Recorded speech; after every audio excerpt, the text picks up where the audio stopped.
For $30 off your first week of HelloFresh, visit HelloFresh.com and enter Creepy30.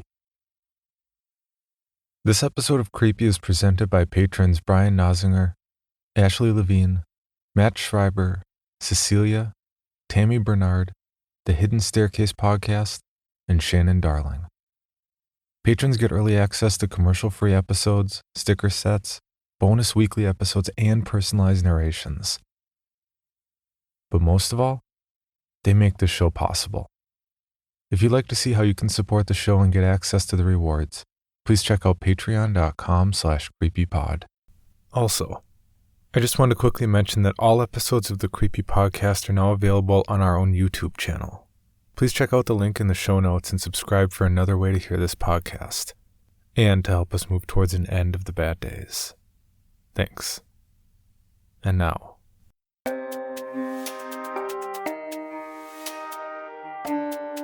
this is Creepy, a podcast dedicated to sharing the most famous, chilling, and disturbing creepypastas and urban legends in the world.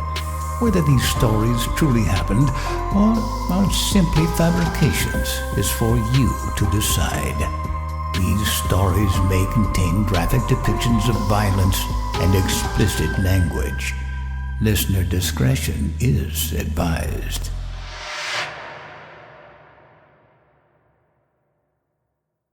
Creepy presents A Room, with guest narration courtesy of Mike DelGaudio and Rob Weeks.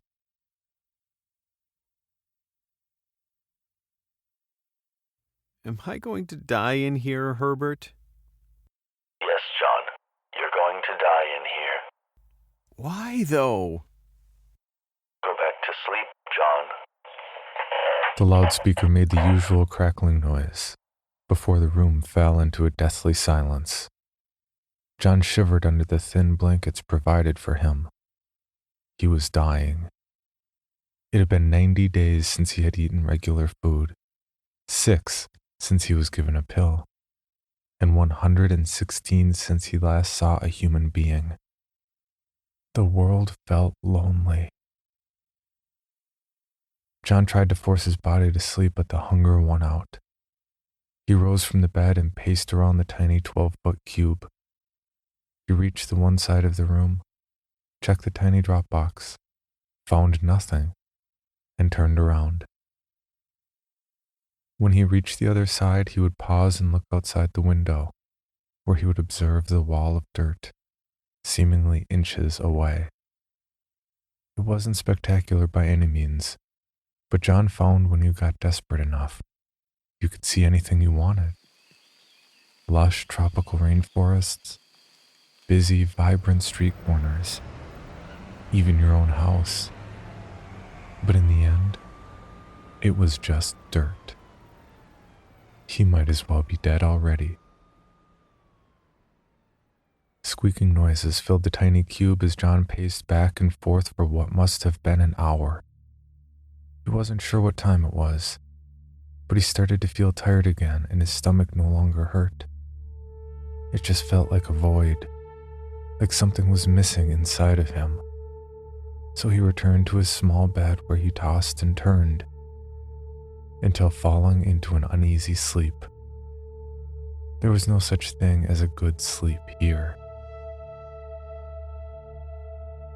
Now and then, John would hear noises, a rattle here, or maybe the clanging of metal there.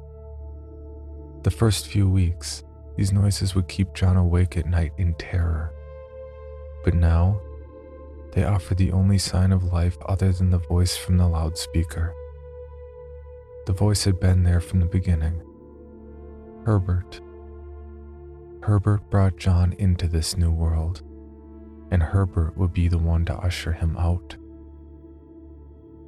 Ever since John awoke that first day, dry heaving in a cold sweat, he felt a pull to the voice over the intercom. "Hello, John. Try not to overexert yourself. We wouldn't want you to hurt yourself so soon."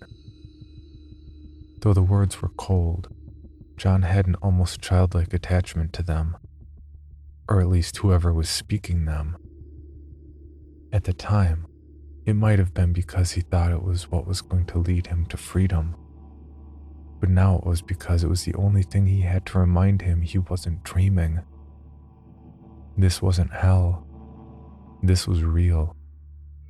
And he was alive for every minute of it.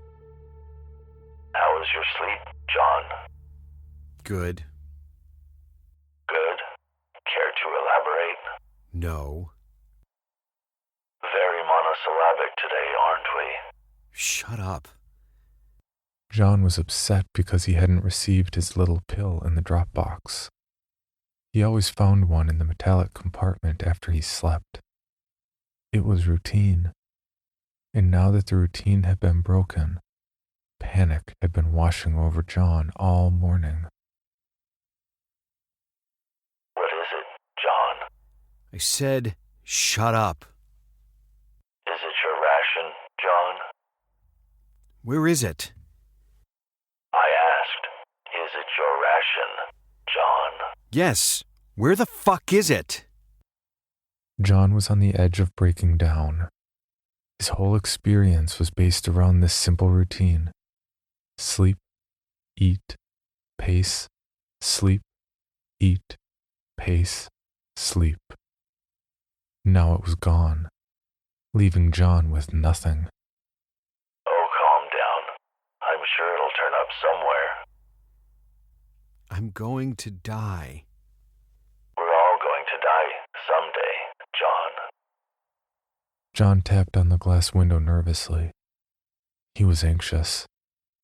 If he didn't get the pill, he would starve for sure. It was the only thing keeping him alive. Thoughts ran through his head, contemplating why they decided they wanted him dead today.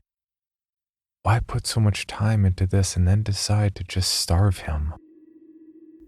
Why kill me like this? Kill you, John? I assure you that no one is trying to kill you. Then where is the pill? A sigh came through the loudspeaker. You're simply unreasonable right now. I think you need some time to calm down and collect your thoughts. Herbert, I swear to God, The loudspeaker crackled, and then the room was silent once more. John was almost glad Herbert had left so abruptly. He had no idea what he was going to swear to God for. He had nothing to bargain with. Threats to Herbert only made him laugh as he found out within the first days. And when he talked about suicide, Herbert would only say, I would rather not deal with a mess today, John. it was useless. Even if John wanted to kill himself, he had no means to do so.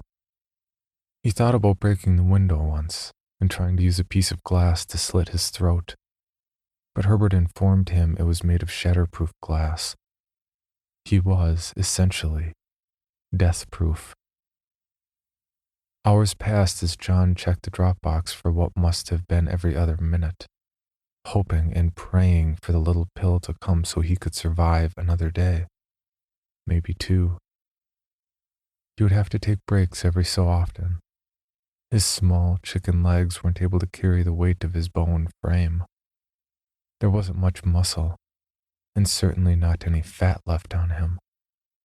When he did have the energy to walk, his legs wobbled uneasily, like a toddler taking his first steps. He couldn't remember if he had always been like this, or if it was a symptom of the starvation. Regardless, it was a sign of death.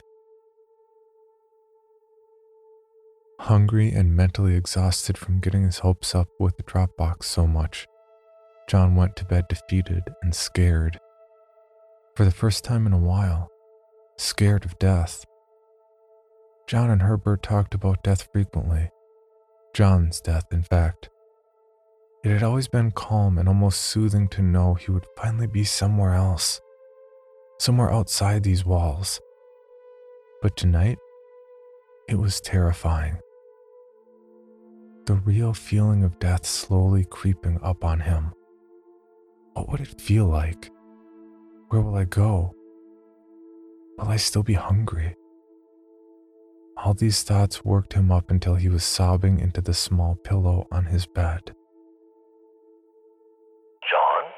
The intercom crackled. John sniffed and spat blobs of snot onto the bed, tears dripping down his face. John, I know you're not dead. Talk to me, please. I'm sorry about earlier. John shuffled in the bed, not sure what to make of the apology. Apology was a sign of error or weakness, something Herbert had never shown. Come on now, John. Don't treat me like this. Am I not good to you? What do you want? John said in a shrill voice. There's the John I know. Listen, I have a surprise for you. The voice sounded cheery as it came out of the device on the wall. John looked around the room, scared. He didn't know what this meant. Was the room going to explode into a fiery inferno? Would poisonous gas be released into the room, ending his life? Would he be forced to crawl into a tiny box until he was squeezed into hundreds of tiny pieces?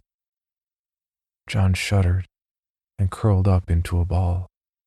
Now, John, don't be shy. Chuckled Herbert. Check your mailbox.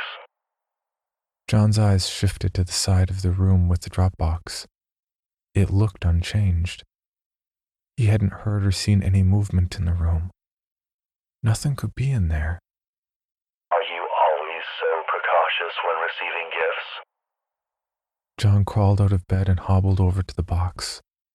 He grabbed the small handle and pulled it open, slowly, revealing the small, round stick at the bottom. He reached in, half expecting it to bite him, but it didn't. It remained the small, round stick it had always been. He lifted it into the bright white room and the realization flooded over him. He knew what this was. He had seen a lot of these before. It was a screwdriver. Nothing like a good set of tools, is there, John? Am I supposed to stab myself? Dear God, boy, don't be absurd.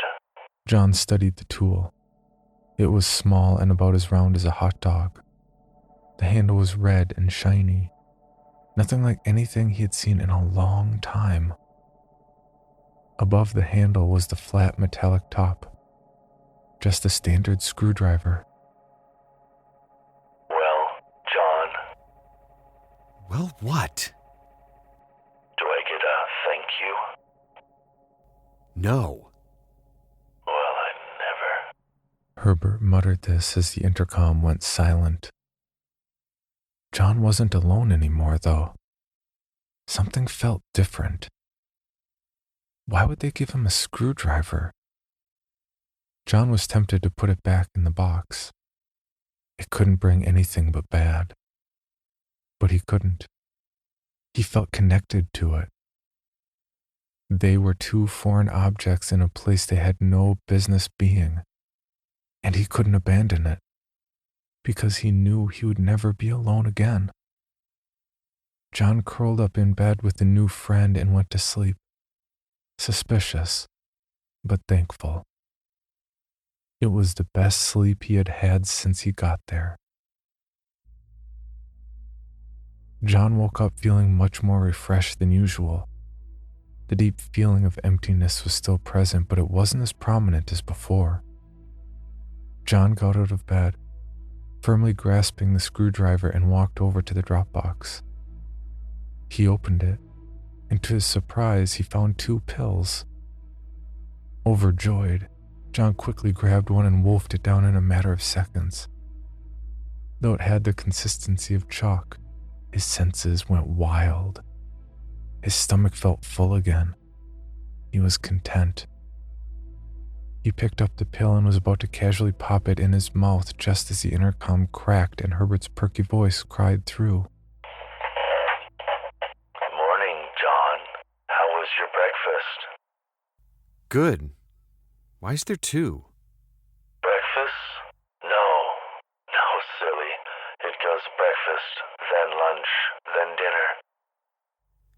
Shut up. Why are there 2 pills? Oh, that. I'm glad you noticed, to be honest. Sometimes the little things are the most important. John fidgeted. It was unusual for Herbert to be so casual. But this was 2 days in a row. Something was going on, and it troubled him. Why? Well, you made such a fuss about yesterday's pill not being there. We thought we would give you 2. Why? John asked again, this time a little louder. Now that his stomach was full, he was a little more confident. It's only fair, John. We missed a day, so today we had to give you 2 to make up for it. It's simple, really. John didn't want to believe him, but everything in his head told him he wasn't lying. He couldn't argue. There wasn't anything to argue. It was simply like Herbert said. He was just repaying what he was owed. It was the right thing to do. Thank you. Oh, you're very welcome, John. Very, very welcome. Herbert said this in a flat tone. He was more his regular self, no longer the cheery giver he was a minute ago. John put the extra pill in his pocket. He would save it for an emergency, just in case. John then took his screwdriver and returned to bed. He stared at the ceiling for a long time, thinking about what would become of him. Would he stay here forever? Had he aged at all? He couldn't remember anything of before he came here. He didn't even know his own name until that first, "Hello, John." For all he knew, he never had a name. Just a blip in society, one who slipped through the cracks. He believed this because he hated the alternative, that he had a family, that he had a life, a family and friends, people who have been missing him. There probably would have been a funeral by now. No one would still be looking for him. This depressed John greatly, so he went back to thinking he was a nobody. John laid there some more until he had an idea. He would start his own history, and he would record it in his room. He grabbed his screwdriver and pressed it to the bright white walls. He wasn't sure what they were made of, but he prayed they would scratch. He pushed down with pressure and a horrible screeching noise echoed throughout the room. But there was a small mark where the screwdriver had slid. John could write. He chiseled away for a few minutes until he had something he was proud of. Right in the center of the wall he had written, My name is John Nobody. It wasn't much, but it was a start. He wasn't sure of what, but it was definitely a start, and John was proud of it. He wished he had someone who could admire it with him, which made him think of Herbert. He loved Herbert more than he ever had. Herbert had given him the screwdriver and, in essence, had given him sanity. John, for the first time in weeks, was thinking clearly and rationally. There was more to life than just survival. There was thought, feelings, curiosities. It was wonderful. John wanted to thank Herbert more than anything else. Herbert? Cracking. Yes, John? Can I see you? No, John. Why? It's against the rules, John. Go to sleep. John shuffled uneasily in his bed. He wanted to press further, but he didn't want to annoy Herbert. He tried closing his eyes, but he couldn't bring himself to do it. Herbert? Yes, John? Thank you. There was an unsettling silence. Something was wrong. Someone must have found Herbert and slit his throat. He was more than likely lying in a pool of his own blood, and now John was truly and utterly alone. He would starve without the watchful eyes of Herbert observing and commenting on his daily life. John was nothing now. You're welcome. Go to sleep. John sighed and sank into the mattress. He could sleep easy knowing Herbert, like a mother caring for her child, was always watching and protecting. John quickly fell asleep, content and full of life. He had everything he would ever need: food, company, even rudimentary entertainment. He was a complete man.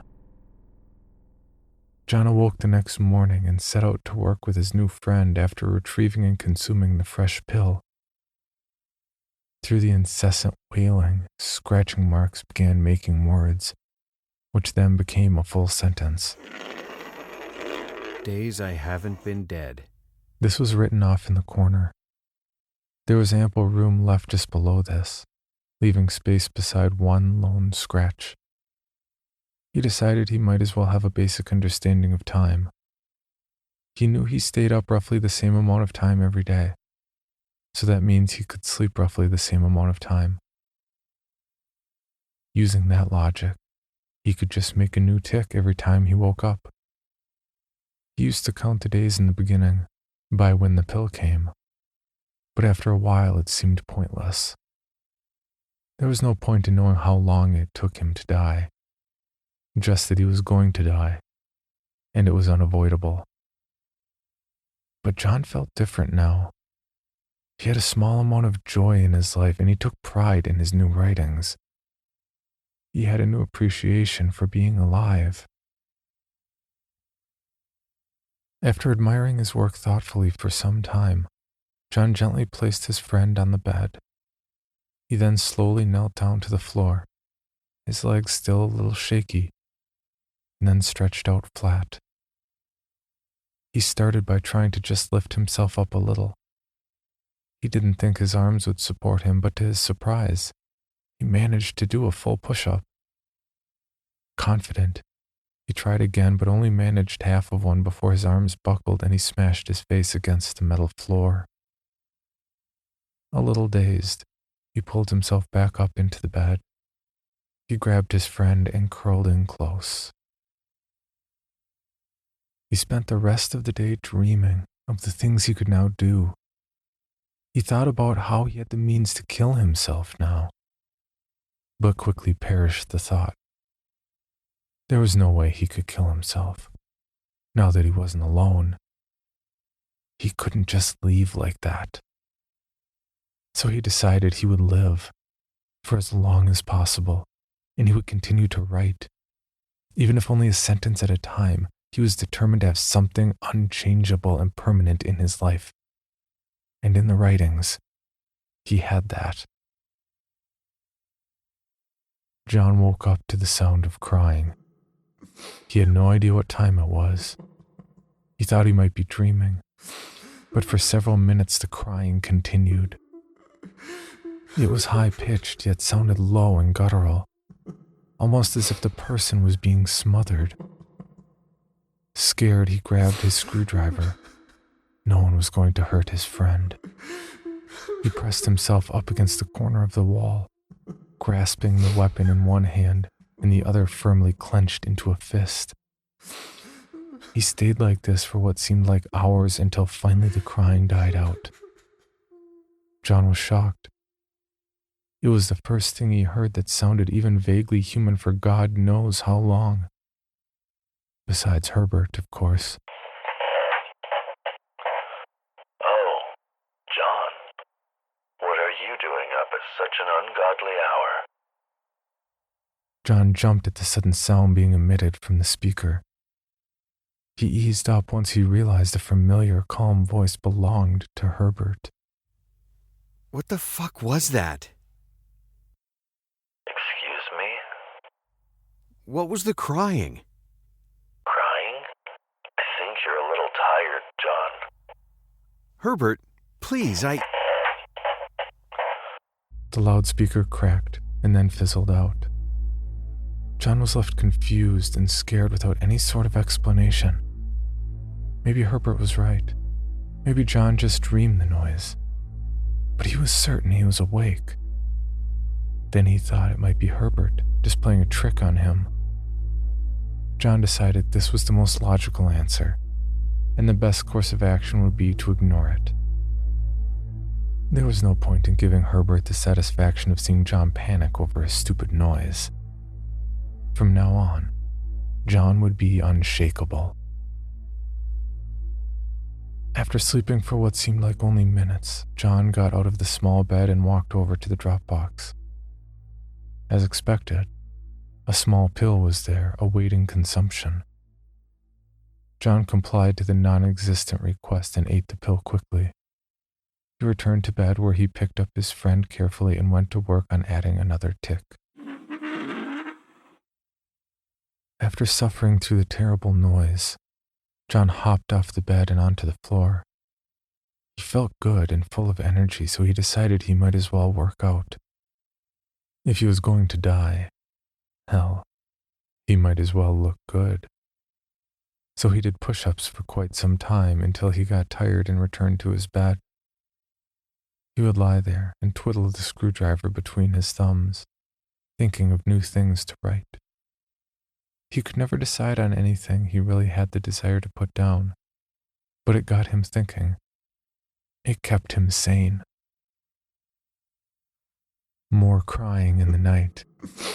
This time it seemed louder, more focused, almost like it was calling to John. Determined not to satisfy Herbert in his sick game, John remained still and acted as if he heard nothing. He just listened to the noise while maintaining his regular sleeping position. He did this until the crying finally died down. John was proud of his accomplishment. Content, he fell back asleep. John's life slowly became more and more routine. He would get up, eat a fresh pill every morning, make a new tick on the wall, exercise, and then get lost in his thoughts. It was boring, but oddly fulfilling to John. He forgot the luxuries of regular living, so for him, this was enough to satisfy him. The crying also became routine. Every time John went to sleep, the noise would come back and John would ignore it as always. This pattern continued on for 13 days, until one night, when the crying got particularly loud, John remained still, apathetic to the noise. He had almost gotten used to the noise, and sometimes even managed to fall back asleep while it persisted. John was just about to do so until he heard something that made his eyes open wide. For the love of God, someone please help me! John's eyes bulged. His teeth clenched. Oh shit, oh shit, oh shit, oh shit, oh shit, muttered John. He clenched the screwdriver tighter than ever. A million thoughts raced through his head, but none were intelligible. His world was shattered. Where he had thought he was the only person, but mere seconds ago he had clearly heard someone speak. It didn't make any sense. Terrified, John curled up tighter, but the crying continued. Though no more words were spoken and the noise eventually stopped, John remained up for a long time, too mortified to even consider getting out of bed. John was completely confused, trying to comprehend what he heard until suddenly, it all made sense. Herbert. This had to be Herbert's doing. If Herbert was capable of generating crying noises every night, why couldn't he make a sentence? John began to chuckle quietly. What an idiot he had been. Of course it was Herbert. Relieved and a little giddy, John hobbled over to the drop box and there was a pill waiting for him. He had been up all night. John ate the pill and walked back to bed where he made a fresh tick. He He decided it would be best to fall back into regular routine and not give Herbert the twisted satisfaction of seeing him so uneasy. Push-ups were what John decided to do, to stay normal, to keep Herbert oblivious to how horribly scared and tired he was. John was unsure how long it had been from when he last heard the speaking, but he remained motionless on his bed for a long time, too jittery to do anything. He knew he needed to move, or else Herbert would catch on to the fact that John knew how he tormented him in the night. He kicked his legs off the bed and slowly climbed down onto the floor. Stay cool, stay calm. He placed his palms flat and took a deep breath. He closed his eyes and pushed. His arms wobbled uncontrollably, but he persisted. He was going to do at least one push-up. His arms now fully outstretched, John struggled to make a small smile through the burning pain. He had triumphed. He was satisfied. Suddenly, John lost feeling in his arm. He hadn't realized how long he'd been holding himself up. Tired and not thinking, John let go. Dizziness consumed him. His vision was a blurred mess of white and black flashes. What the hell? John muttered half-finished words under his breath as he spit red globs out of his mouth. At first he was terrified. He must have been attacked, assaulted in his own home. But he quickly put aside these thoughts. He knew what really happened. His own body continued to betray him, slowly deteriorating despite the pills only giving him enough to live. John picked his head up slightly out of the puddle he made and felt something on his face. Something cold. Scared, John looked around, but he couldn't see anything that could be the source. He looked at the pool of blood and saliva, confused. John scanned the mess until he realized he could only feel it on one side of his face. Had he damaged nerves? Was it going to be like this forever? John began to get scared. He looked around the small area of his bed one last time, and then he saw it. A small rectangular panel with holes in it. Under the bed, pushed up against the wall. John looked around the room one last time. He didn't want to be attacked from behind while he was under the bed. John crawled under until he couldn't fit anymore. He laid there in complete bafflement. He knew what this was. It was a vent. But what the hell was it doing here? He couldn't see much through the holes. They were only tiny enough to let through a faint breeze. John began picking at the corners, trying to pry the vent open. He only managed to cut his fingers. Dejected, John crawled out from underneath the bed and sat. He looked from the puddle on the ground to his hands, both equally covered in blood. He reached for one of the blankets beside him. He figured that he would only need one blanket to sleep well, and if things got bad, he could use the bloodied one. He began the slow process of wiping blood off his hands. After a while, they were dry, but no amount of rubbing appeared to remove the red hue.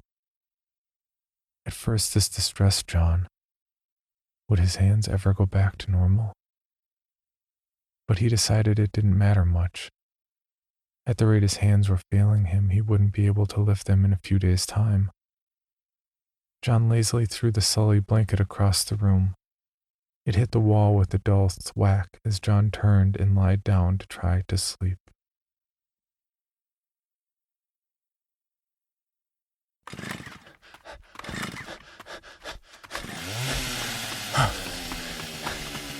Hey, this episode's presented by HelloFresh. Hold on.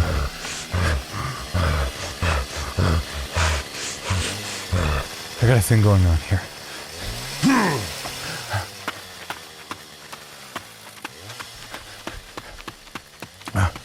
Sorry about that. Gotta be quick about all this. Speaking of quick, HelloFresh meals are quick, only taking around 30 minutes. So if you're out and about or running errands and away from things, you won't spend all night in the kitchen. Dang, hold on.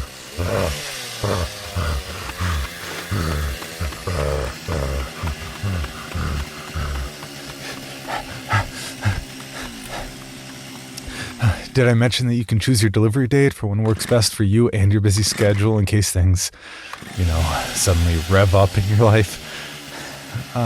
Puns. And you can choose either classic with a variety of meat and fish and produce or veggie. Hey, maybe you need to switch to vegetarian for a while. No?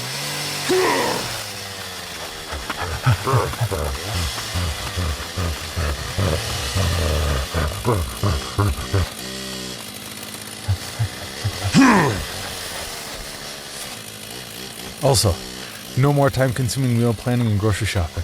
You can really focus on the stuff that matters most, which, if you're like me, includes running for your life through the woods. Actually, I can't wait to run home and see my HelloFresh box waiting on my doorstep, knowing dinner just got that much easier.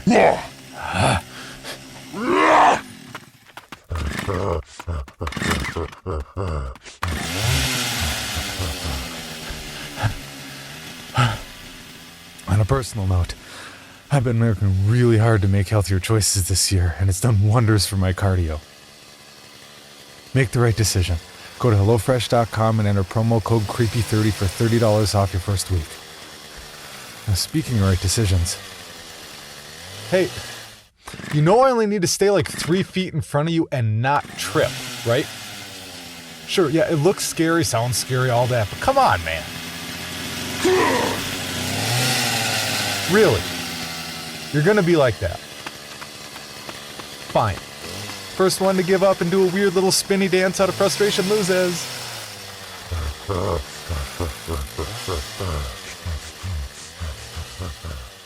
For $30 off your first week of HelloFresh, visit HelloFresh.com and enter promo code CREEPY30.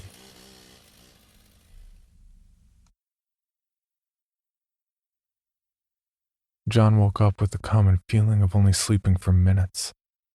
There was no way to tell how long it has been, but John added a tick to the "days I haven't been dead" portion of the wall anyways. He had been doing this regularly and had in turn amassed quite a collection of scratches. John thought about making the walk over to the drop box and see if there was a new pill, but quickly remembered his important discovery. This was only met with an empty feeling of disappointment.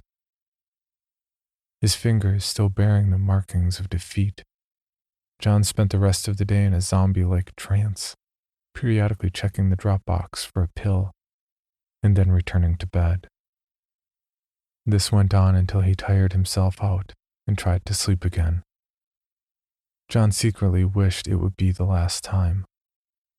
The scratches that once brought John joy only now served as a reminder of his inevitable death. There was no way out. John would spend the next day here, and the day after that, and the tick after that, and every other tick until he was dead. Jesus Christ. Oh, Jesus. John had been hearing more screams, louder than before, yet still muffled except tonight. They were followed by wild banging noises. What the fuck? Cold sweat dripped off John's face. He was terrified. His mind ran through thoughts of a horrible monster ripping him apart.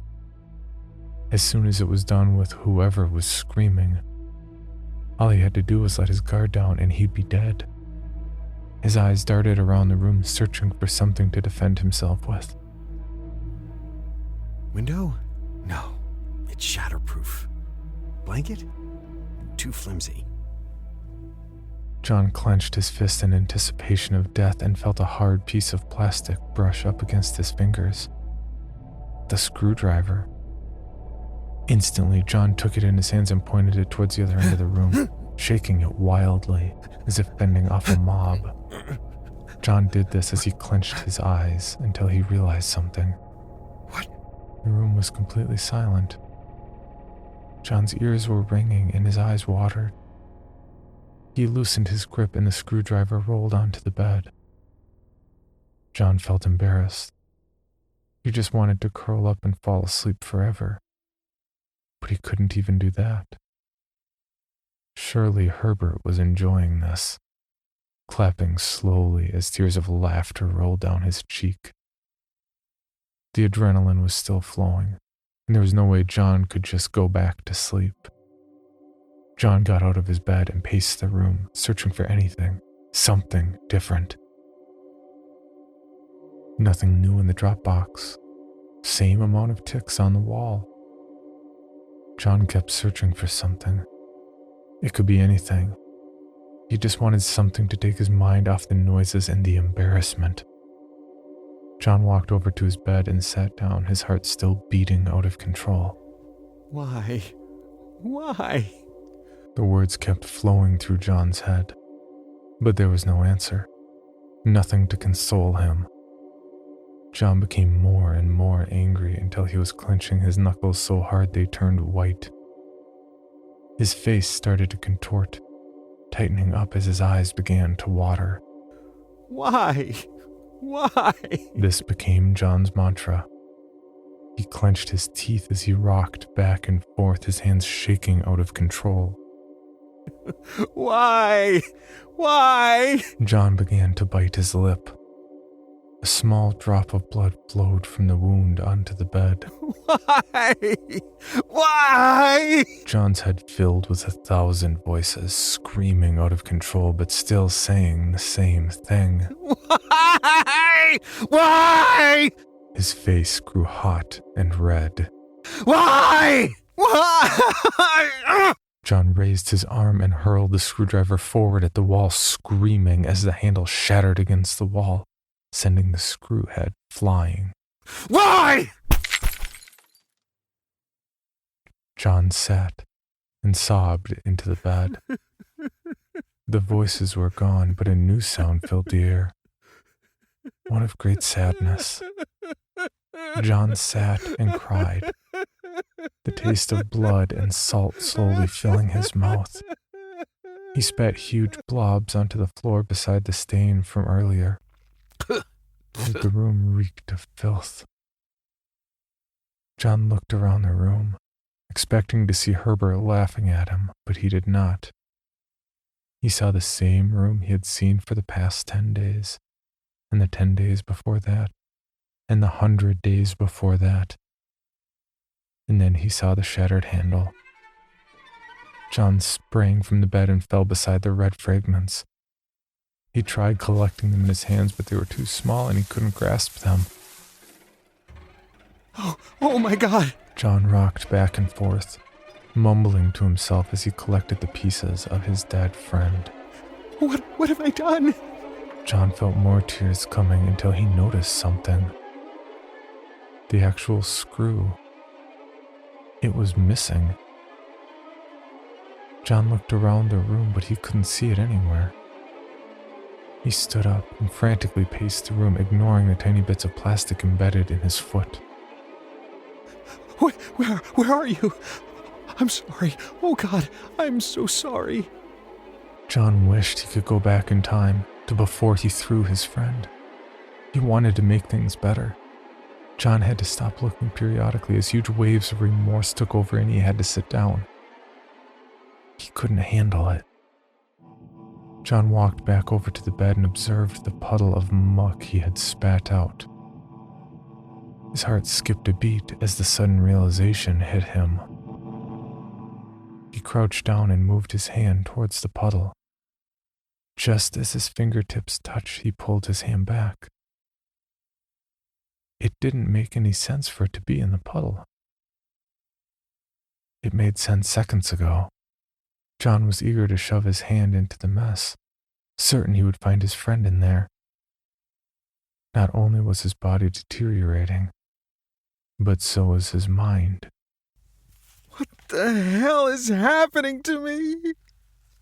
John let himself fall backwards onto the floor, resting his head beside the puddle. He just wanted to die right there. He had no reason to live. He killed the one friend he had in this place. He stared off blankly as he contemplated diving headfirst off his bed. As his mind wandered, imagining the bliss that would be death, something seemed to shine under the bed. Thinking his eyes were failing him, he raised his head slightly. But sure enough, there was still a small shine. He was excited now. He repositioned himself and began pulling himself under the bed, smearing the spit globs all over himself in the process. He kept sliding under the bed until his nose almost touched the wall. He looked down and sure enough, there was a long, flat piece of metal. His friend. John jutted his arm out from under him and grabbed the screwdriver. He brought it to his face and examined it closely. It looked unharmed. Oh, thank God. I'm sorry. I'm so sorry. I'm sorry. John pressed it to his face as he whispered sorry over and over again, sorry. thankful to not be alone anymore. I'm so sorry. John started the slow process of turning around so he could finally try to get some sleep. He shifted his arm, but it scraped against something cold and hard. John cursed and turned around to see what cut him, shuffling around until it was blowing a steady stream of air onto his face. It was the vent. John began to turn back around until he had a revelation. He could pry it open. He had his friend with him. John carefully slid the top under one of the corners and began trying to force it open. At first, it would hardly move, but John put as much weight as he could onto the screwdriver until the corner finally popped up with a loud bang. The air from the vent continued to blow, but it sounded different now. John continued and placed the screwdriver under the other corner, ignoring the pain as the handleless tool dug into his palm. Again, the corner popped up, and now John could almost see into the vent. He just needed to pry open the last two corners. After letting his hands recover and getting into a better position, John managed to pop open the remaining side. John was excited, sweat dripping off of his face onto the floor now. What would he find? John carefully moved the destroyed vent cover to the side and wiggled forward until his face was directly over the hole. John took a deep breath and looked down. He saw light, almost blinding white light. It was familiar, yet odd. What the hell? John couldn't think. His brain felt like it was going to explode. He hadn't talked to anyone for God knows how long except Herbert. But this was different. Who was talking? Me. John almost whispered down the vent. Where are you? Up here. John continued looking down the hole.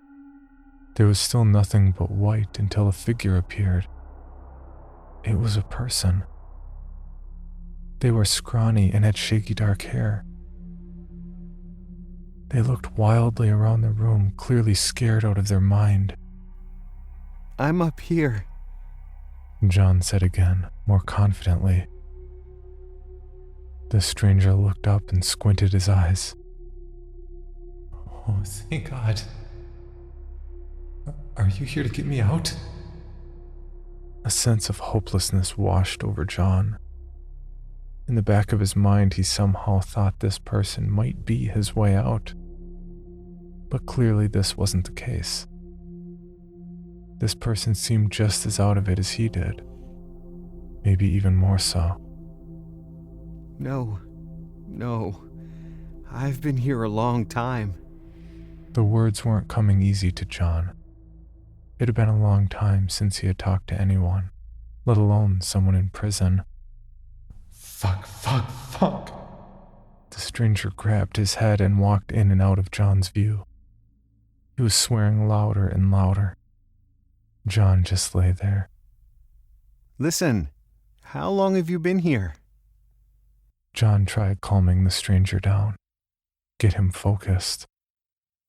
I don't know. I don't know. Like a night? 2, maybe 3? I don't know, man. The stranger was jittery. Have you gotten a pill? What? Pill? What the hell are you talking about?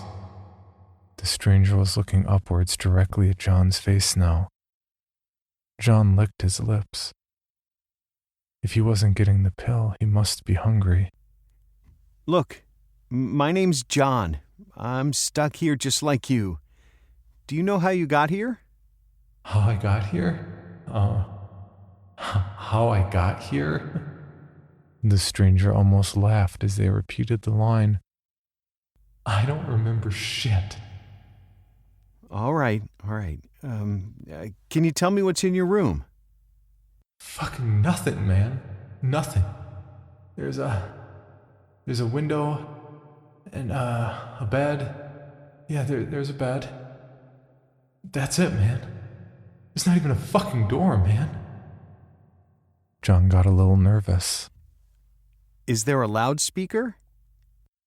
A what? Listen, man, there ain't shit in here. The stranger was still looking directly upwards. John wasn't sure if he could see him through the vent or not. Why wouldn't there be a loudspeaker? How else would Herbert talk to him? What the hell was going on? Do you have any food, John? John rubbed the extra pill he had been keeping in his pocket. No. Damn. This isn't right, man. The stranger walked out of sight again. John's eyes kept slowly closing. He was fighting to keep them open. Look, I've got to go, but I'll come back later. I haven't slept right in days. The stranger muttered something, but John was too tired to hear.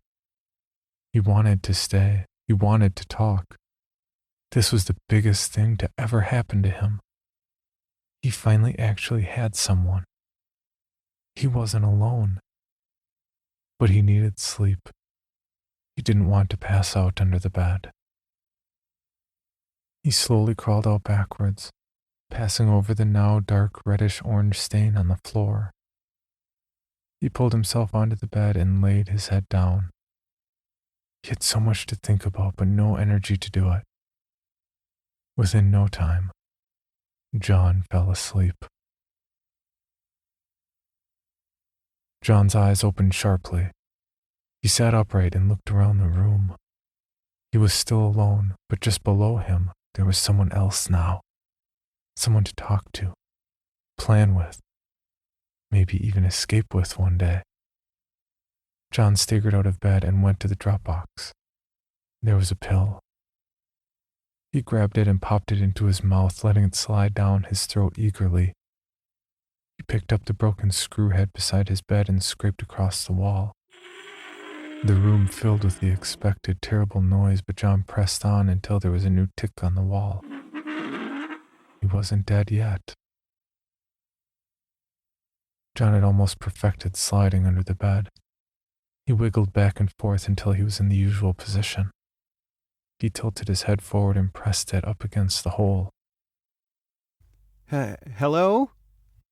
John heard shuffling noises, a few soft bangs. What? Who's there? John?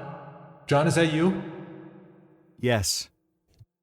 Don't fucking do that, man. The stranger walked into view, wiping his eyes. How'd you sleep? Sleep? No, man. Can't sleep. Don't sleep right now. The The stranger was pacing again. You should try. It'll help. Make the first while a bit easier. Easier? Easier than what? Either way, I'm trapped in a fucking box. Either way, I'm fucking dead unless I get some food. The stranger sounded quieter. He must have been in the corner. It'll help you think clearly. Think clearly? Man, I don't want to be thinking clearly in here. No way, man. No way. If I'm going out, I might as well do it freaking out. You know what I mean? The stranger's words were heard over a dull thud. He was banging his head rhythmically against the wall. John repositioned himself. It had been 4 days and the stranger was only getting worse. Hey, did they bring you any food yet? The stranger just laughed and the banging continued. Food? What food, man? There's no food here. The stranger began pacing the room while cursing to himself. John fingered the small pill in his pocket. It was still there. He could give it to the stranger. But what if John needed it? He couldn't risk it. How about any medicine? Like a pill or something? I don't want any fucking medicine from these people, man. You trust these people? The fuck is wrong with you? The stranger was banging on each wall, testing the strength. John's stomach leapt into his throat. Holy shit.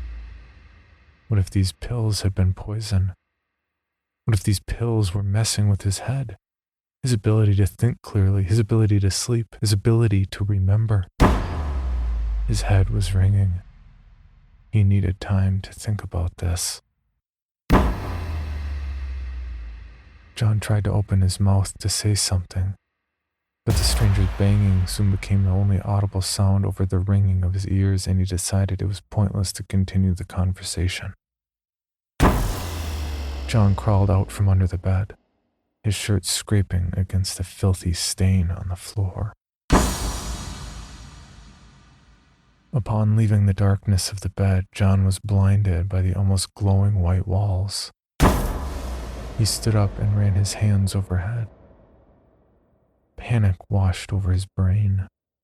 John never even contemplated the thought that Herbert, would try to poison him. John saw images of himself lying in a giant room filled with other people, all of them seemingly asleep, dreaming the same horrid nightmare as him. Is this stranger even real? Is any of this even happening, or is this some vivid hallucination concocted by the pills and his own distraught psyche? It was too much to handle. John felt like he was going to throw up. He stumbled onto his bed and yanked the covers overhead. He clamped his hands hard against his ears and tried to silence the ringing. The ringing and the goddamn banging from below. John clenched his teeth and pressed his hands harder against his head to try to dampen the sound of the persistent bang. Bang. Sweat rolled down John's forehead. Bang. John's palms turned red and shook against the tension. Bang. John started to hold his breath. Tears began to roll down his now red face. Bang. John's whole body began to shake as he continued to hold his breath. John opened his mouth, unsure whether he was going to breathe or scream.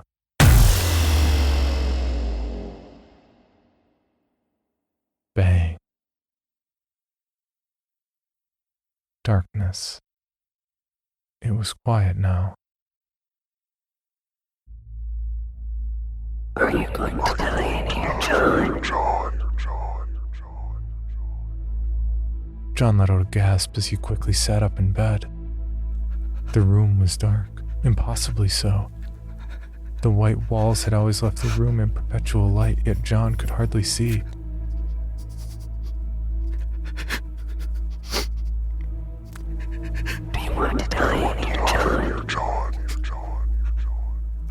voices in the dark.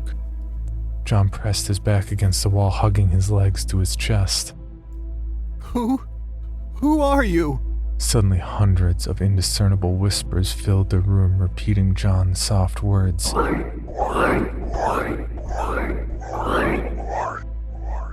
John's heart beat rapidly, loudly.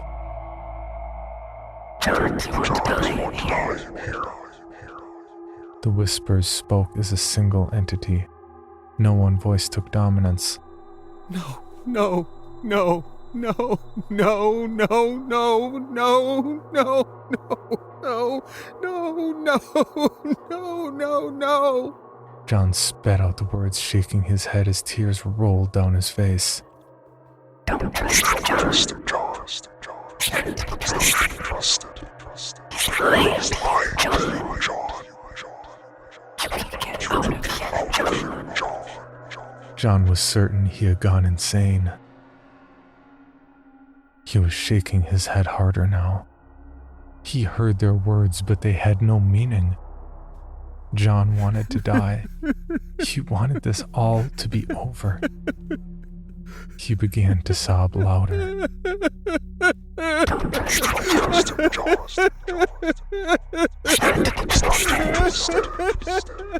The thousands of soft voices came at John from all directions. John started to scream a deep primal noise at the darkness. He screamed for the seemingly thousands of nights he had been in here. He screamed for the hunger. He screamed for the terror, but most of all, he screamed to prove he was still human. He was still alive. His eyes began to bulge out of his head as he stared into the darkness, and his roar became louder. Suddenly, a form began to take shape in the darkness. In the opposite corner of the room, the figure of a human could be barely seen. John's roar stopped as he looked at the being. He could make out no features on the being as it stood motionless in the corner. John sat huddled in silence. The whispers had stopped, and now he noticed the eerie absence of sound. It was like being in a vacuum. John stared closer at the presence, being careful not to move. The curiosity outweighed the horror, and John opened his mouth to speak. Instantly, the sound of 1,000 screaming voices filled the room, no longer soft. The being in the corner began to shift, slowly moving towards John. John was paralyzed. The voices were louder than anything he had ever heard. He felt like his eardrums were going to pop. John again wished for death. He wanted to be out of this room, away from the voices, away from this hell. His eyes began to roll to the back of his head as the voices grew louder, more angry. John couldn't breathe. His body trembled, struggling for air. The presence continued to slowly move towards John amongst the chaos. John's lungs began to burn and his eyes felt like they were going to explode. The pain was excruciating. Just as John felt he was going to die from the pain, he felt a cold hand gently cup the back of his head and a soft breeze against his ears. The voices stopped and the room filled with white light once again. John heard a single word gently whisper into his ear. Sleep. John regained consciousness, lying down normally in his bed. His body felt stiff as he forced himself to sit up straight. John slowly stood up and looked around the room cautiously. It was normal, exactly the way he remembered it before last night. John paced around the room, making sure not to miss any detail, but still, he could not find a single abnormal mark or object. Satisfied with the small search, John checked the drop box. There was a new pill. John popped it in his mouth and let it slide down his dry throat. He sat down on the floor and put his head in his hands. What the fuck happened last night? John's brain went over thousands of possible scenarios, but only one made sense. John was going insane. His mind had finally snapped, and this was the beginning of his descent into complete madness. John started to laugh quietly to himself. After all these days, all these nights, he had finally snapped, and it still made no difference. Whether he was sane or completely out of his mind, he would still be in this room. Forever. That's when John remembered the voices. Before the screaming, they had spoke to him. They had said something. You can get out of here, John. The soft voices still rang clear in John's head. Maybe he wasn't going insane. Maybe he could get out of here. John shifted his hands and felt something cold brush up against it.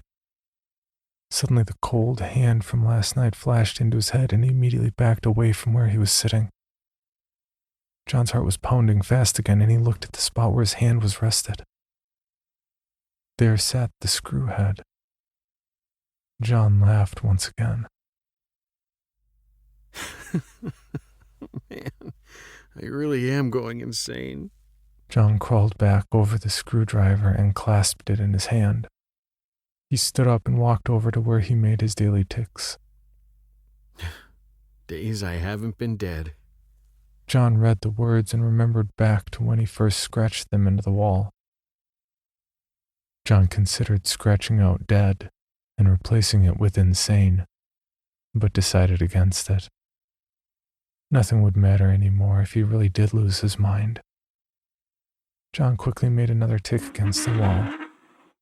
He backed up and admired his work. Over the time, the wall had quickly filled up.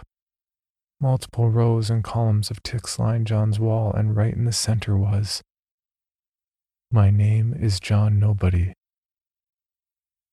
John ran his fingers across the name. I am somebody. John thought to himself. I am somebody. Suddenly, a loud hollering came from below. It was the stranger. John quickly went to the bed and dragged himself over the now black stain on the ground as he crawled towards the vent. The hollering continued, and John stuck his face over the vent. Hello? You! Oh man, it's you. Jesus, this is great. The stranger sounded ecstatic. He was pacing quickly around the room, frequently letting out loud cheers. John just watched nervously as the stranger moved around him. I can get out of here. And you. Fuck, you too, man. We can both get out of here. John was uneasy. What the stranger was saying was complete nonsense, but he had truth in his voice. John opened his mouth. How? How? The stranger laughed and let out another cheer. We just fucking walk out, man. The stranger laughed hysterically and beat his hands loudly against the wall like a drum. John now knew he was not insane. He was looking at true insanity. Yeah, man, there's this panel, right? This heavy panel. Heaviest fucking thing I've ever seen, man. And it's right in my fucking room. More laughing. How'd you find it? It's fucking heavy, man. The stranger sounded like he was panting. John tried to clear his throat. How did you find the panel? Oh, man. I'm fucking hungry, you know? I just need some food, man. Something to eat and I can move this. I'm too weak right now. Too weak, man. Too weak. John couldn't hear footsteps anymore. The stranger must have sat down. John shifted under the bed, trying to get comfortable. So, they still haven't fed you? Too weak, man. I could move this if I just had some food. Then I could get out of here. And come get you, man. I could come get you. The stranger made a wet cough. John was unsure if it was blood or just spit. John shifted once again, and something small pressed against his chest. John lifted himself up and put his hand into his chest pocket. There was a pill, the extra one John had been saving. He pulled it out and stared at it. Man, I'm so hungry. The stranger started to slur his words. It sounded like he was passing out. John just stared at the pill. He knew he could give it to the stranger. What if he wasn't crazy? What if there really was some panel leading to freedom? Hey, you didn't tell me how you found the panel. John waited but heard nothing. Just the sound of faint breathing. He began to turn around when the stranger mumbled something. John pressed his ear against the vent hole. Voices, man. Those voices. So many. The stranger let out a loud snore, and John heard a dull thud as his body sulked to the floor. He had passed out. John quickly crawled out from under the bed and began pacing the room and rubbing his face. The stranger's words both excited and horrified John. He was excited because he now knew he wasn't crazy. Those voices, that thing, had actually happened last night. He was still sane for now. He was horrified because he wasn't crazy. Those things had actually happened. Something was in his room last night. Something indescribable. John could still feel its faint presence, as if it were still in the room with him, watching, observing. John tried to ignore the feeling by thinking about the stranger. Pills had been coming consistently for a long time now. John felt certain they wouldn't stop coming. He could give his extra to the stranger so he could open this panel, and then maybe they could both escape. The thought was overwhelming to John. Just seeing another person, being in a different room, let alone the outside world, felt like something out of a fairy tale. John knew the stranger would die soon without some sort of food, without the pill. But the stranger was crazy. His mind had already seemed to have left him, and even after eating, how could John trust him to do anything other than ruin a potential chance at escape?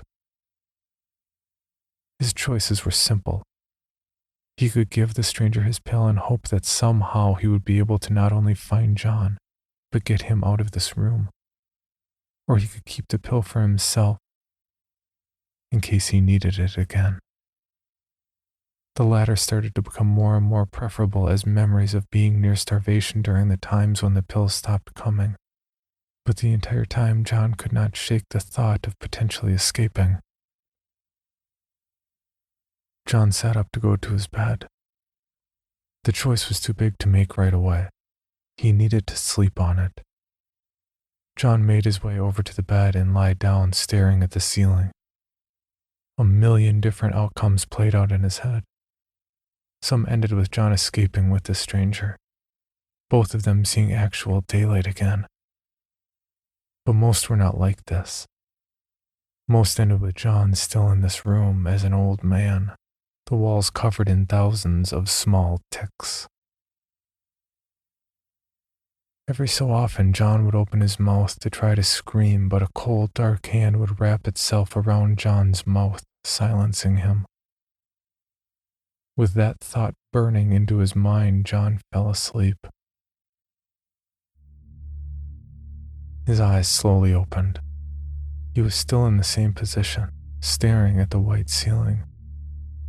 He moved his hands across the bed and his fingers ran over the cold screwdriver head. He thought it must have fallen out of his pocket.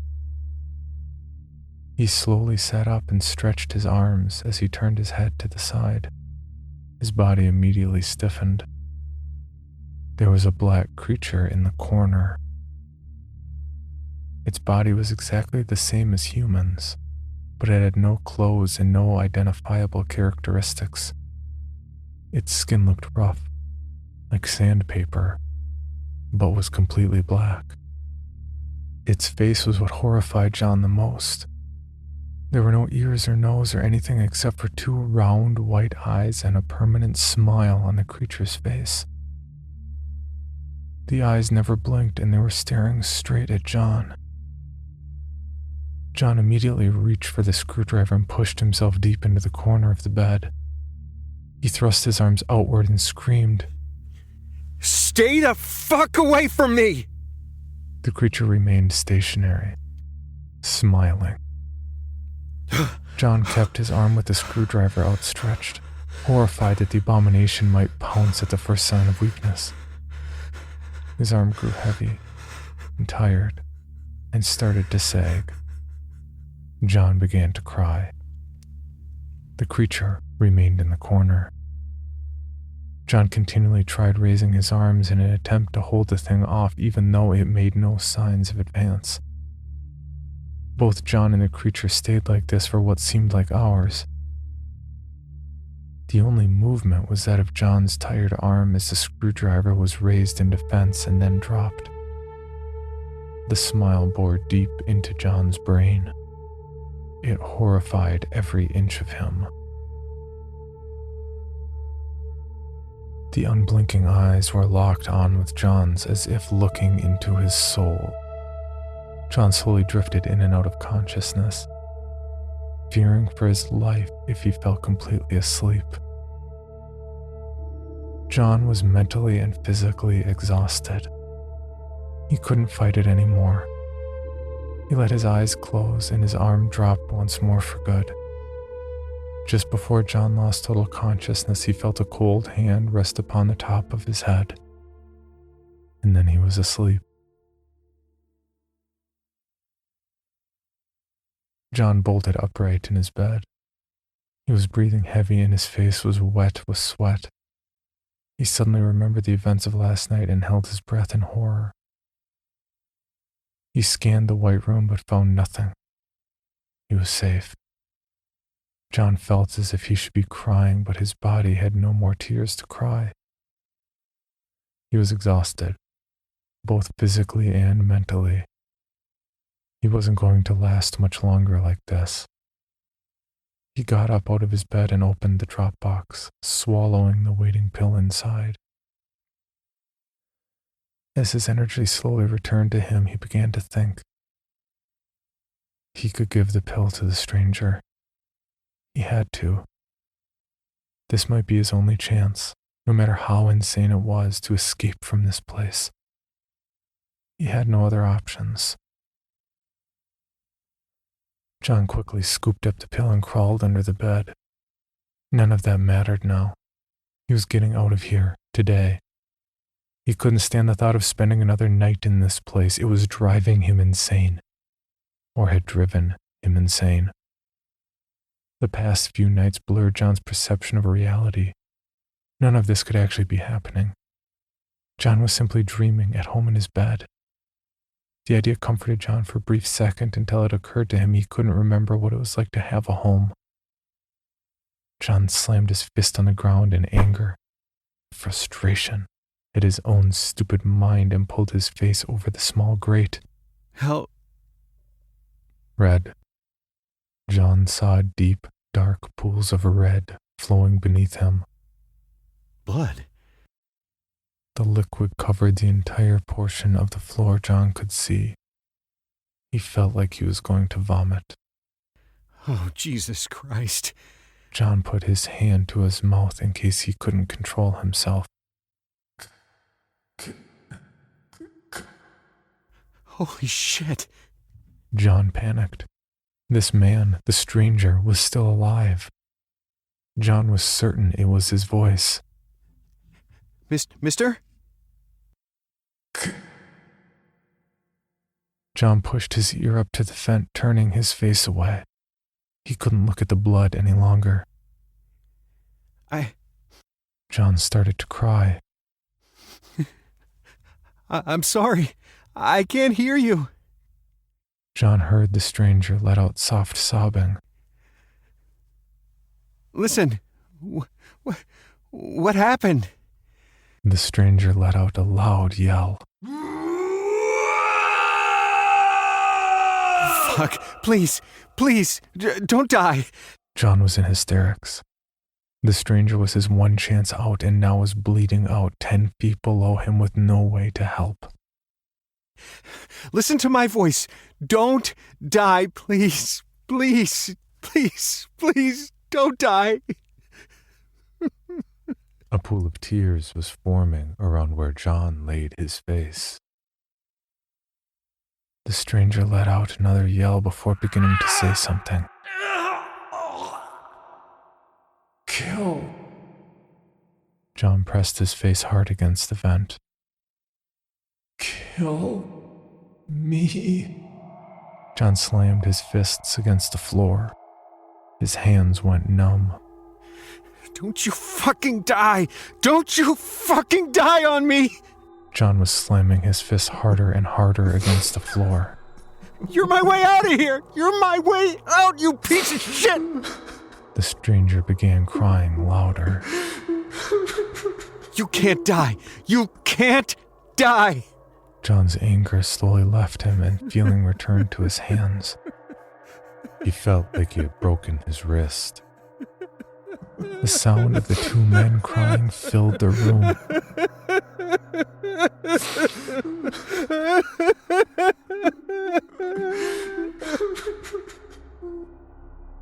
Kill me. How? John said, spitting out a glob of spit. Please, kill me. John began to get annoyed again. I can't! Don't you understand? You're trapped just like me! We're both gonna fucking die alone in here! Why don't you just— John turned his head to speak directly into the room. He stopped mid-thought. No longer did red fill the room below.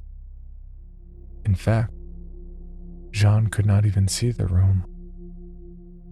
Inside the vent was complete darkness. John couldn't see anything, except two piercing white eyes and a giant, toothy smile. John was frozen. He was no more than 4 feet away from the face, the entity. He could reach out and touch it if he wanted to, but he didn't. He wanted to be away from it, as far as humanly possible, yet his body wouldn't let him. John looked deep into the eyes. They were lifeless, unblinking. John could not say the same for himself. His entire body was violently shaking, and tears rolled down his face as he continued to silently cry. The thing continued to smile, unmoving. John inhaled deeply, and as if he was unleashing what remained of his sanity, he let out a scream. He closed his eyes and screamed as loud as he could directly at the face. This lasted for what felt like hours to John. When he finally stopped, gasping for air, he opened his eyes and realized the face was gone. Before John could even form another thought, he felt a familiar cold hand wrap its fingers around his face and whisper nothing but sleep.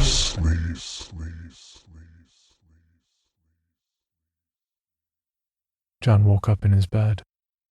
He slowly opened his eyes and remembered the blood, the face, the soft whisper. None of it mattered now.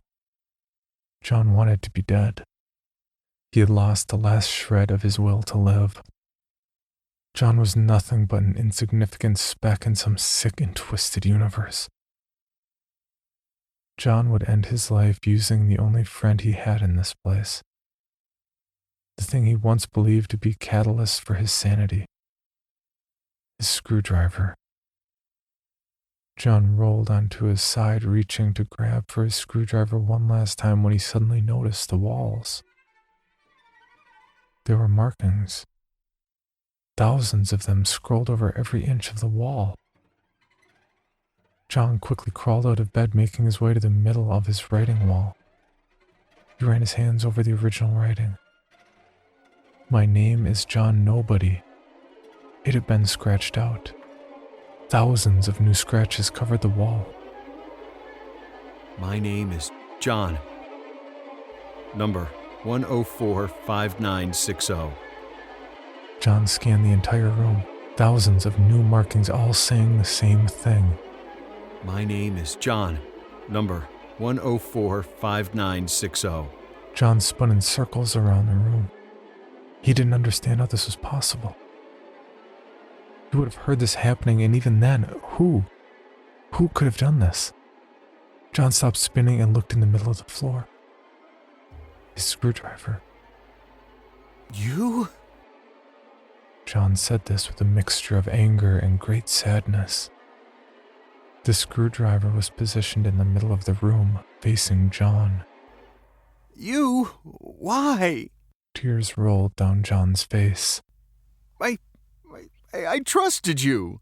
The screwdriver remained motionless. Why?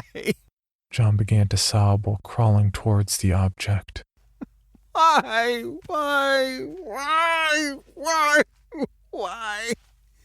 John clutched the screwdriver in his hand and brought it to his face. You and me were the same. A cool breeze rushed through the room. John looked up, screwdriver still in hand. The thing was standing in the corner, watching John. It smiled the exact same as John remembered, the eyes still burning into John's mind. John looked at the smiling presence and back to the screwdriver when it dawned on him. He hadn't been betrayed. No. It was this monster who had done this. John repositioned the screwdriver in his hand, pointing it at the smiling being. You did this! Spit flew out of John's mouth as he yelled hysterically. This was you! John's body shook with every loud sob he let out. I'll fucking kill you! John stepped towards the being, swinging the screwdriver wildly. The being continued to watch John unflinchingly. John planted his feet in the ground and let out a wild scream as he launched himself at the being. John latched himself around the being. It was freezing and had the texture of a gravel. Almost. But John lashed at it violently. John stabbed the creature in the chest with the screwdriver, and cold air blew violently against John's hand, flowing from the wounds. John yelled like an animal with every thrust of his weapon. He reverted to a primal stage, thinking of nothing but the kill. John's grunts and yells were mixed with sporadic sobs, and only a few comprehensible words. Why? Was the only word that John could still focus his mind on with each stab. Why? John took the screwdriver with both hands and let out one final blow directly to the being's chest with all his might. John panted as he tried to catch his breath.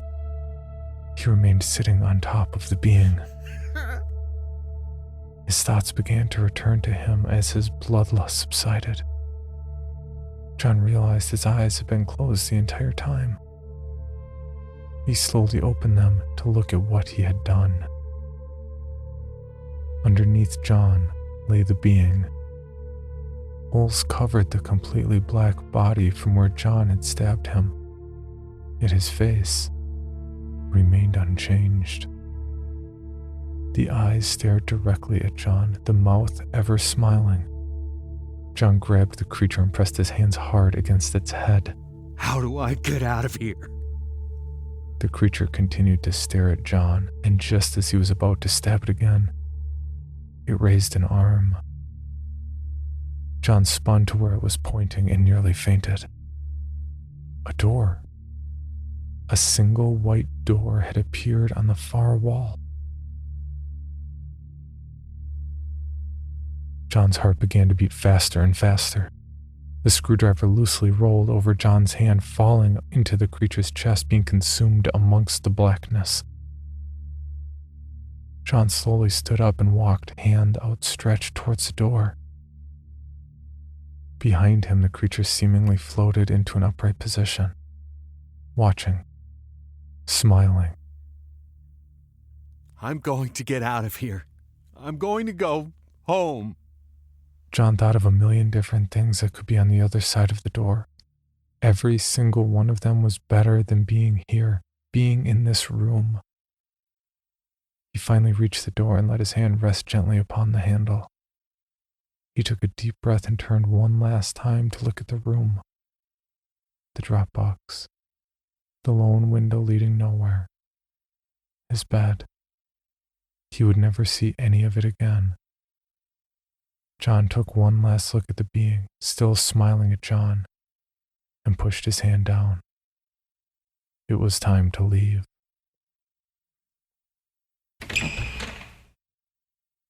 The door swung open slowly. John could see light, real light, not the blinding whiteness he'd become accustomed to. John slowly walked out of the room, the door swinging shut behind him. He was in a long hallway. John looked to each side of him. Thousands of doors lined the halls. Each door had a single light bulb above it. Some were lit, while others flickered sporadically. John slowly walked forward, half expecting there to be a trap or for him to wake up any minute now, still inside the room. John turned around to look back at the door he left out of. It was exactly like all the others. The doors were white, the same color as the walls in his room except for a single brown plaque in the middle. It had a number on it. John, number 1045960.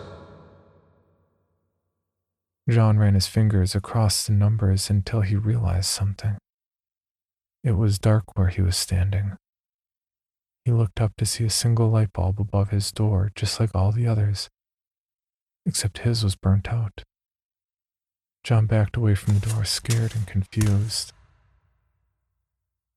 Hello? John yelled down the hallways. He received no response except for faint echoes. John spun around and looked at the door that he was adjacent to. John, number 1045970. Horror rushed over him. He quickly placed his hand on the door handle and swung it open. The room was a blinding light. There was an old man huddled in the corner, rocking back and forth. He went to say something, but then looked to the other side of the room. The thing, no, a thing, was watching the old man, smiling. John's body tensed up and the thing turned its head immediately towards John. John quickly slammed the door shut and began running. Tears ran down his face and poured onto the ground as he ran. I want to go home. John ran down the dimly lit hallway until he saw a door with a flickering light. He grabbed the handle and swung it open. There was a man sitting in the middle of the room with his back facing John. A small pool of red liquid surrounded him. Hello? The man in the room screamed and his whole body jumped. The man sharply turned his head to look at John.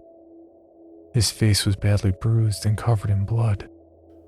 John opened his mouth to speak, but the man on the floor let out a deep laugh. Blood ran like a river from the man's mouth. All his teeth were missing. John then noticed the screwdriver in his hands. The man continued to laugh while spitting blood at John. John's stomach felt horrible.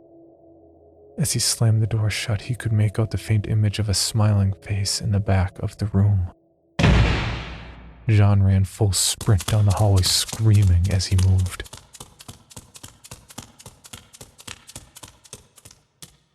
I want to go home. I want to go home. John looked to both his sides as he ran. The doors were all open now.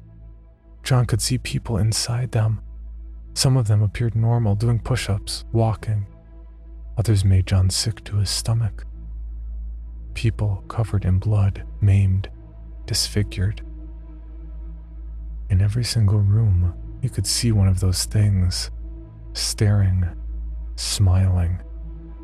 John's tears clouded his vision, but he could make out a brighter than usual light not too far ahead. He ran with all his energy towards it as he got closer and closer until he hit something hard. It was another door. He came crashing through it and landed on a cold, hard white floor. John was dizzy and confused, but he could still hear something. A voice. Oh, why hello there, John. John picked himself up off the ground and looked around his new surroundings. He was in a blinding white room similar to his own. It had a bed with a few blankets and a quilt neatly folded on top of it. Bookshelves lined the walls, filled with large, important-looking books. There was a single desk pushed against one of the walls with nothing but a small television and a microphone on it, neither of which were plugged into anything. Then there was a man. He was a short, pudgy man in a plain black suit. He was completely bald and his eyes were solid white. There was no iris. My. You look horrible, John. What happened to you? John wiped his eyes and the nausea returned to him. He didn't understand what was happening. You're not going to be sick, are you, John? Come, sit down. The fat man motioned John towards the bed. What? Shh, my boy. You're tired. You're sick. Here, have this. The man walked over to one of his bookshelves and produced a thermos with 2 small glasses. He opened the thermos and poured a sweet-smelling liquid into both the glasses.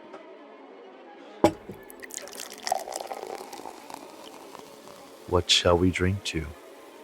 Oh, how rude of me. But of course we will drink to you. To John. John was confused. The man, John felt like he had known him his whole life, and yet he had no memory of him. The fat man held the cup to John's lips, and the sweet liquid poured down John's throat. John felt relaxed, comfortable. He drank the whole cup as the fat man placed his warm hands on John's face. Sleep now, John. Sleep. John woke up after what felt like centuries. His body was stiff and it hurt to move. He tried to breathe, but the air burned his lungs and he violently coughed. Oh, you're awake, my boy. John continued to cough as the fat man's footsteps could be heard walking over to him. He realized he was in a different room. It was dark, except for a single light illuminating himself. Don't hurt yourself just yet, John. We haven't even had a chance to catch up. John inhaled once more, and this time managed to restrain the coughs. He slowly let the air out and inhaled again. The worst of it was done, though his chest still ached. Where am I? Home, John. John looked around the room once more. There was nothing but darkness. Who are you? The fat man made a faint gasping sound. John, I'm hurt. John tried to move his hands to rub his face, but his arms wouldn't move. They were numb. Don't try to move too much, John. You'll want to save your energy. John recognized the voice. The tone. Herbert? Yes, John?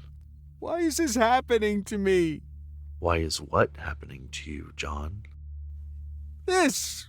Why am I here? I brought you here, my boy. I mean, this place. I can't remember before all this ever happened to me. Before what, John? You know what I fucking mean. John coughed again and choked on something wet. It tasted like metal. Shh, calm down now, John.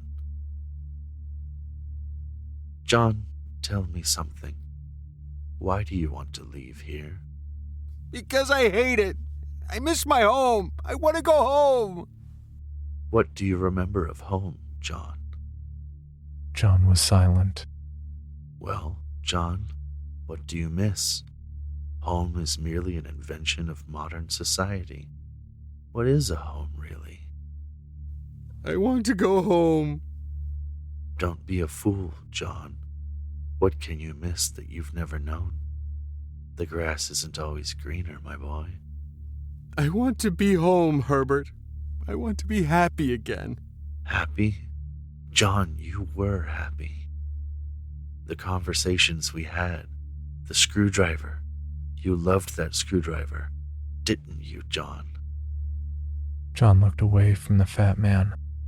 There was a creature standing just at the edge of the light, smiling, watching John. I mean, really happy. How can you know what that is, John? Because I felt sadness. I felt like I wanted to die.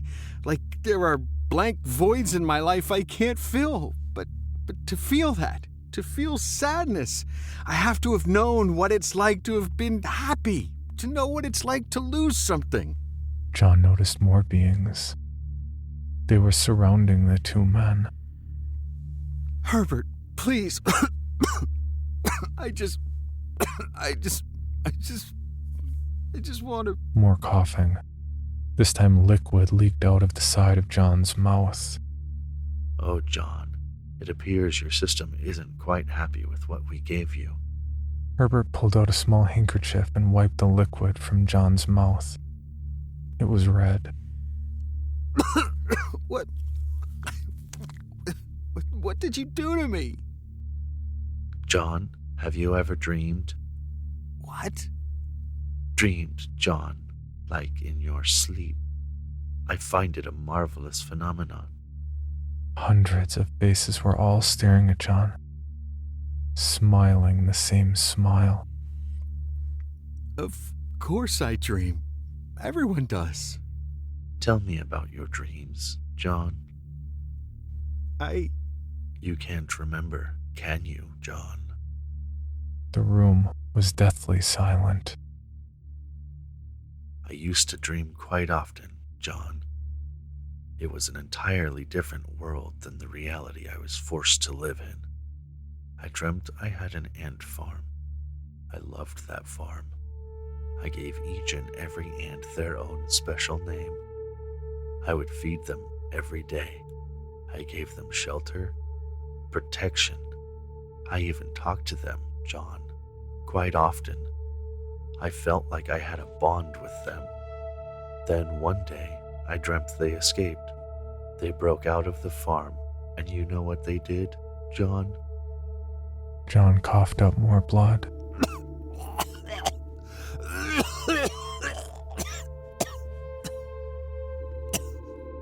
They bit me. They bit me over and over, and it hurt, John, quite a bit. I tried to get them off, but I couldn't, no matter how hard I rubbed and how hard I scraped. I tried to wash them off, but that didn't work either. All I could do was sit and let the ants consume me, my own friends, betraying me. You wouldn't betray me now, would you, John? John's vision was going blurry. All he could see was Herbert and the faces, so many faces. You know something, John? John? John's eyes began to close. Oh, never mind. It seems it's run its course. John could feel cold hands placing themselves all over his body, lifting him upwards. Am I gonna die here, Herbert? Yes, John, You're going to die in here. Cold air rushed all over his body. He was freezing, yet his head felt like it was on fire. John opened his eyes one last time. The faces all stared at him, as if wanting to ask him something. John was slowly rising upwards. Okay, Herbert. Go to sleep now, John. Sleep.